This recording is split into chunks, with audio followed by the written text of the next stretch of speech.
Ito pa mga bossing ko, isa sa mga subok na napakaswerte. Basta kapag ikigagawa ng mga pampaswerte, naka-mindset na po sa inyo na kayo po yung magiging matagumpay na.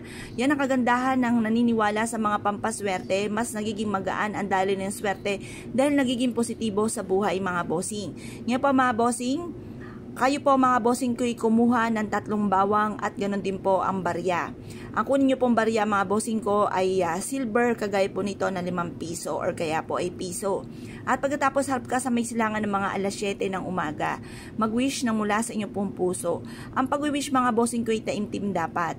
Kailangan po mga bossing ko, kayo po ay mula sa puso ang mga pag-wish na sasabihin nyo po sa pamamagitan nito. Kung ano po yung nagaganap po sa inyo, basta yung kung ano yung nararamdaman nyo, yung gustong-gusto nyong mangyari sa buhay ninyo, i-wish nyo po yun. Halimbawa, magkaroon ako ng sariling bahay.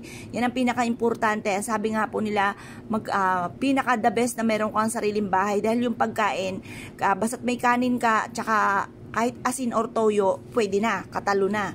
Yan, kaya importante ay bahay. I-wish natin magkaroon tayo ng sariling bahay. Or kaya dahil sa ito'y pangarap pa lamang, wala namang bayad, sabihin nyo magkaroon ako ng malaking bahay.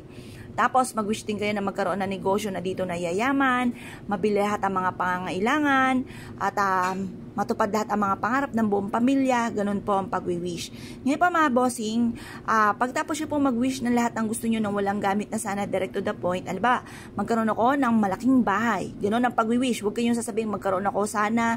Huwag yung sana, kasi yung sana, alanganin pa yan. 50-50 pa kung maring magkatotoo, maring hindi. Kaya direct to the point para magkatotoo po yan. Pagkatapos sabihin nyo po dito mga bossing ko na yun nga po lahat ng mga pangarap po ninyo matutupad. Pagtapos na, eto pa mga bossing ko ay mainam na dalhin nyo po palagi para magtuloy-tuloy ang swerte, para hindi patikim lamang or panandalian lang ang swerte. Ilagay sa inyo pong bag, ilagay sa inyo pong bulsa, pwedeng kaliwat kanan kung masyadong parang bumukol na yung bawang, kaya yung maliit lang na buti lang inyo pong gagamitin. Or kaya po mga bossing, kapag kinatulog, umuwi ka ng inyong tahanan, ilagay ito mga bossing ko sa inyong sapatos, para kayo po paggising nyo sa umaga, umalis po kayo, i-adya kayo kung saan lagi kayo ay suswertihin.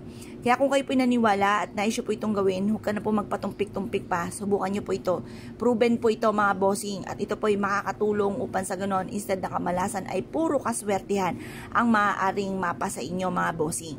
Ngayon pa mga bossing, basta kapag natuyo na yung bawang, malambot na po siya, itapon nyo po siya, paltan muli ng panibagong bawang mga bossing.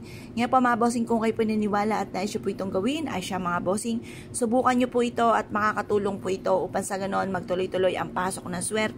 Swerte ito sa buhay, swerte ito sa mga mananaya, swerte ito sa nagdinegosyo, swerte ito sa mga mahilig rumakit, sa naghahanap ng trabaho, or nagtatravel. Yan, kaya kung kayo paniniwala at naisyo po itong gawin, ay siya mga bossing, good luck po sa inyo po lahat.